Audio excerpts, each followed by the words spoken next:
Beb, gimana caranya saya bisa memetik hikmah dari yang bab terakhir ini? Prakteknya begini.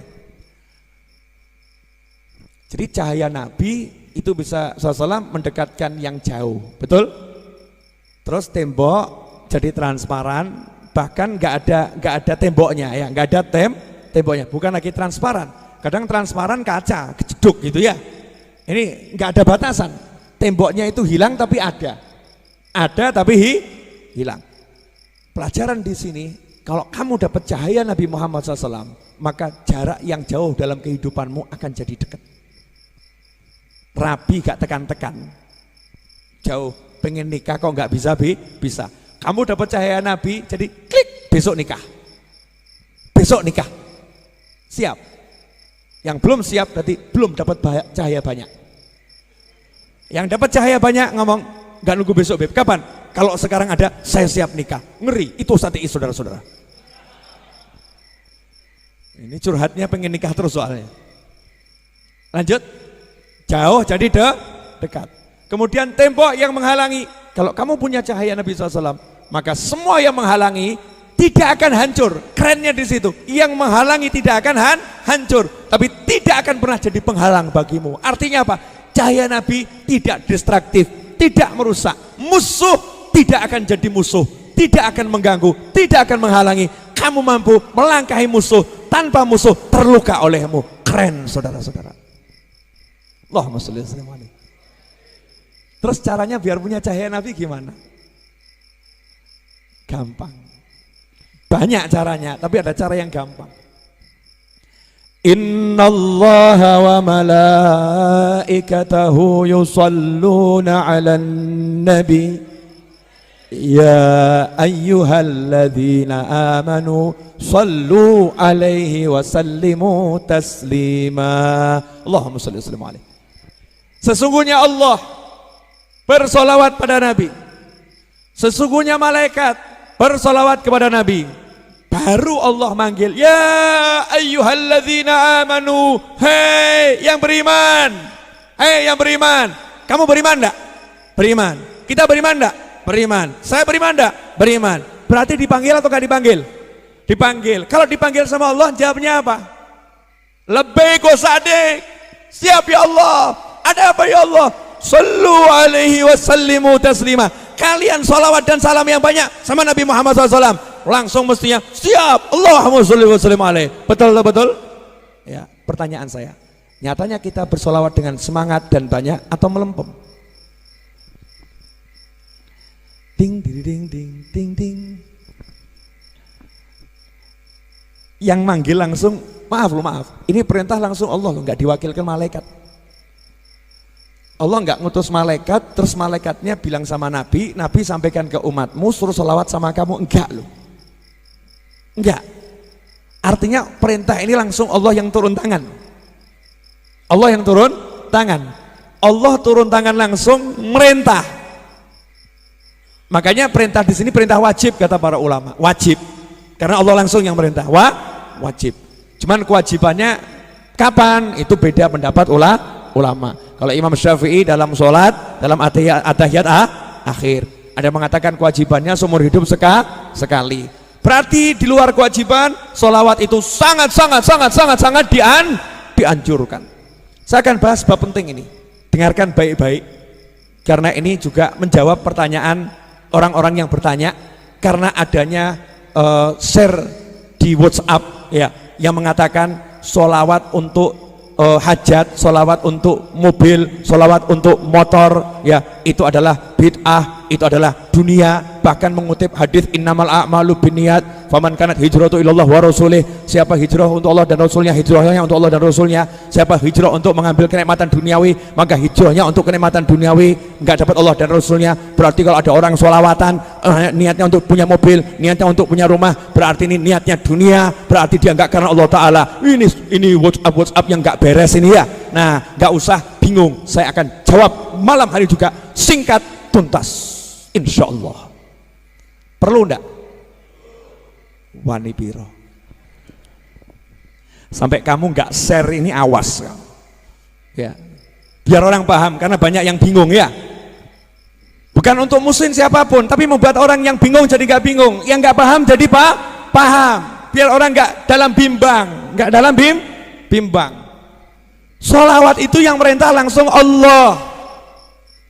Maka ketika kita bersolawat, kita melaksanakan perintah Allah. Konsekuensinya siapa melaksanakan perintah Allah berarti dia bertakwa kepada Allah. Barang siapa bertakwa kepada Allah, janji Allah, yaj'al lahu makhrajan wa yarzuqhu min haitsu la yahtasib. Allah akan berikan dia solusi dan Allah akan beri dia rezeki dari arah yang enggak pernah dia kira, arah yang enggak pernah dia sangka. Maka kalau dibalik, saya lagi ada masalah, saya lagi butuh rezeki, saya butuh hajat, caranya adalah dengan bertakwa. Salah satu cara takwa adalah dengan bersolawat. Makanya saya butuh hajat, saya kabul, saya baca solawat, berarti saya lagi bertakwa. Maka Allah Ta'ala akan mewujudkan hajat saya karena takwa saya. Kalau hajat itu duniawi, maka itu jadi akhirat karena kita kejarnya dengan takwa. Itu yang betul, saudara-saudara. Allahumma sholli alaihi. Simple. Ada jawaban yang lebih panjang. Jelas atau enggak jelas nih? Nah, terus kamu mau cari, ya semua ya cari dunia. Kamu ke pasar tuh ya cari dunia. Betul atau betul? Kamu cari duit ya cari dunia.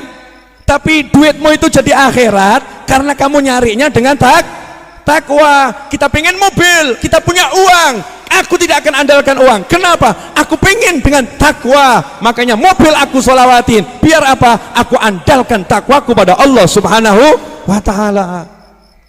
Apalagi nggak punya uang. Apalagi nggak punya uang. Sabar dulu. Sebetulnya itu episode akhir ini. Kok mencolot ya? Balik dulu. Allah merintahkan sholawat sama salam, dua, sholawat sama salam. Maka sahabat mendatangi Nabi Muhammad SAW. Ya Rasulullah, kalau salam kita udah tahu, ngerti salam. Kalau sholawat gimana ya Rasulullah? Salam kan assalamualaikum, assalamualaikum udah ngerti. Kepada Rasul kan assalamualaikum ya Rasulullah udah tahu. Nah kalau sholawat gimana? Jawabannya Nabi menarik. Karena Nabi nggak pernah ngajari sholawat. Nabi nggak pernah ngajari sholawat. Jadi kalau ada orang bilang ini sholawatnya Nabi, sebetulnya nggak pas. Sebetulnya nggak pas. Karena yang ada Nabi nyuruh kita untuk minta Allah sholawat.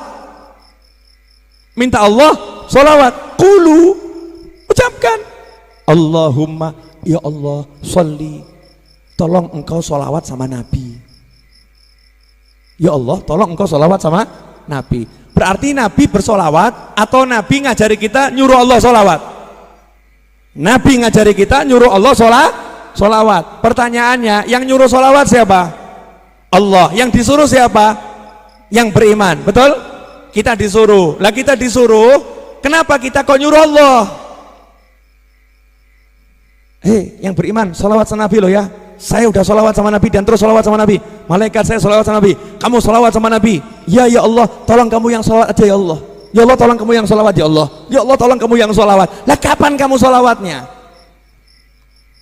Yang ada tuh kita cuma minta Allahumma sholli, Allahumma sholli. Ya Allah tolong kamu sholawat sama Nabi. Ya Allah tolong kamu sholawat sama Nabi. Kita nggak pernah bisa bersolawat kepada Nabi Muhammad SAW seperti yang dimau Allah. Makanya Rasul kembalikan, kalian minta saja Allah yang sholawat, biar Allah yang sholawat. Karena itu ulama mengatakan tidak ada sholawat yang ditolak. Bagaimana bisa ditolak? Yang sholawat Allah, masa Allah menolak Allah?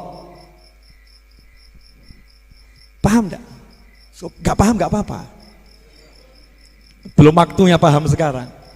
Makanya sholawat itu amalan yang tidak tertolak karena al-amil huwallah, yang beramal adalah Allah Subhanahu wa Ta'ala. Kita cuman mengajukan proposal minta tolong, ya Allah tolong kamu sholawat. Allah jawab, saya sholawat terus. Innallaha wa malaikatahu yusholluna ala nabi. Aku sholawat terus. Ya Allah tolong kamu sholawat. Aku sholawat terus. Udah dijawab sama Allah Subhanahu wa Ta'ala. Makanya sholawat kita pasti sampai karena Allah yang bersolawat. Jelas? Dah. Nah kalau solawat itu solawat kita ternyata Allah yang bersolawat, ada ndak pahalanya? Ngukurnya ada ndak? Makanya untuk pahala solawat itu, ya pendapat yang paling muktamad, hadis yang paling sahih. Untuk solawat pahalanya Allah yang ngatur. Siapa solawat kepadamu 1 kali, aku solawat kepadanya 10 kali. Aku bersolawat kepadanya 10 kali. Nah siapa yang bisa membalas Allah? Enggak ada. Yang bisa hanya Allah sendiri. Dan Allah enggak balas dengan surga, enggak. Yang diutamakan sama Allah, aku solawat sama dia. Artinya lebih dari jannah, lebih dari surga. Allahumma sholli wa sallim alaihi. Garis bawahnya terakhir di sini. Berarti ketika kita solawat, kita disolawati Allah, betul? Nah kalau Allah yang nyolawati, Allah katanya ngasih berkah, ngasih rahmat, ngasih ampunan, betul? Tapi berkah ampunan ini enggak kita minta. Bukan kita minta berkah, kita minta ampunan, enggak. Tapi Allah yang langsung ngasih. Kamu sholawat sama nabiku, aku kasih. Jadi kita enggak minta berkah, enggak minta apa-apa. Kita minta Allah bersolawat, Allah ngasih kita berkah, ampunan, ngasih rahmat. Betul? Berarti ketika kita sholawat, yang muncul adalah nama Allah dan Muhammad SAW. Allahumma salli ala Sayyidina Muhammad, Allah Muhammad, Allah Muhammad, Allah Muhammad, Allah Muhammad. Betul? Allah Muhammad, Allah Muhammad. Nanti yang muncul kan seperti itu. Allahumma salli, Allahumma salli, Allahumma salli, Allah Muhammad, Allah Muhammad, Allah Muhammad, Allah Muhammad. Jadi yang muncul cuma Allah dan Muhammad sallallahu alaihi wasallam. Maka orang yang lidahnya ini digunakan untuk menyebut Allah Muhammad, Allah Muhammad, Allah Muhammad, yang keluar seperti itu, disitulah nur Nabi Muhammad SAW akan masuk ke dalam dirinya. Nah begitu nur itu masuk dalam dirinya, ya sudah, yang jauh jadi dekat, yang menghalangi tidak akan tersingkirkan, tapi tidak akan jadi penghalang. Keren. Tiba-tiba dia bisa pergi kemana-mana sehingga membuat penghalangnya kaget. Loh, kok iso ya? Loh, kok iso? Loh, kok iso? Bingung. Teman sekantornya juga kaget. Loh, kok bisa beli mobil ya? Padahal enggak punya duit ya. Penghalangnya duit. Temennya kaget. Dia naik kendaraan namanya solawat. Mobilnya disolawatin. Ngomong lagi, oh itu kan namanya minta dunia. Nah, minta dunia itu ya sama Allah. Takwa dengan solawat. Penjabaran yang kedua, diperintahkan oleh Nabi SAW. Kalau mau doa awali dengan solawat, akhiri dengan solawat. Siapa yang berdoa tidak diawali dan diakhiri solawat, doanya ditolak oleh Allah Subhanahu wa ta'ala. Kamu pengen, berarti kamu pengen itu minta itu namanya doa. Saya pengen handphone, handphone. Sekarang ini saya lagi mengidam-idamkan handphone Huawei Mate 30 Pro. Belum masuk Indonesia. Huawei Mate 30 Pro. Saya pengen Huawei Mate 30 Pro. Saya lagi punya hutang tanah kurang 4 miliar rupiah. 4 miliar rupiah. Itu semua ingin saya. Pengen saya pengen A sampai Z. Saya punya di hati pengen. Saya minta sama Allah Ta'ala. Sebelum saya minta, maka saya kedepankan solawat dulu. Baca solawat munjiah, baca solawat nariyah, baca tibil qulub. Tujuannya apa? Ya Allah, ini loh salawat, aku punya minta ini ya Allah, wujudkan permintaanku. Itu rangkaian doa yang luar biasa. Lah kok ada orang bilang solawat kok dipakai untuk dunia, namanya gagal paham. Jelas saudara-saudara? Alhamdulillah, mudah-mudahan Anda semua termasuk orang yang tidak gagal paham dan bisa membuat orang lain jadi paham. Makanya teman-temanku dimanapun Anda berada, jangan ragu, jangan bimbang, solawatin apapun yang pengen kamu solawatin. Artinya kita tawassul untuk terkabulnya hajat dengan bersolawat kepada Nabi Muhammad SAW. Alhamdulillah.